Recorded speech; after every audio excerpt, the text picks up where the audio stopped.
ভাই রে ভাই, রান্না করা যে এত কষ্টের, আমি আগে জানলে বিয়েই করতাম না। বাপ রে বাপ, সে এখন চিতল মাছের কোপ্তা খাবে।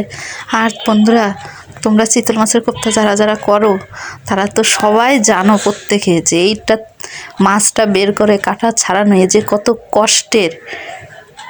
কিন্তু কি করার, এখন বিয়ে হয়ে গেছে, তার আবদার আমার পূরণ করতেই হবে। আর আমি যদি না করি তাহলে কেমনে চলবে বলো?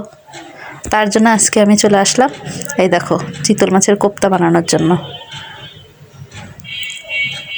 তোমরাও কে কে চিতল মাছের কোপ্তা বানাও আমাকে জানিও। আর অনেকে তো এটাকে চিতল মাছের মুইঠাও বলে। আমি ইন্ডিয়াতে এরকম নাম শুনেছি, অনেকে চিতল মাছের মুইঠা বলে, কিন্তু আমাদের বাংলাদেশে এটাকে কোপ্তা বলে। তার জন্য আমি আজকে এটাকে কোপ্তা বলেই সম্বোধন করলাম।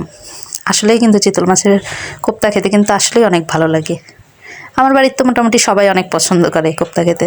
তো তোমরাও কে কে পছন্দ করো সেটা আমাকে কমেন্ট করে জানিও। আর তোমরা কিভাবে তৈরি করো সেটাও বলো। আমি কিন্তু আজকে পেঁয়াজ রসুন দিয়েই কোপ্তাটা মানে কষা কষা করে রান্না করলাম। তোমরা কিন্তু ভেবো না যে আমি এতটা ঝোল ব্যবহার করলাম কেন, কারণ ঝোল তো টেনে যায় একটু পরেই, মানে এটা পুরোটাই টেনে একটু তেল তেলে হয়ে যাবে। এই জন্য আমি একটু বেশি বেশি করে ঝোল রাখলাম, যেন ঝোলটা মানে এর সঙ্গে ব্যালেন্স থাকে ঠিকঠাক মতন, এজন্য।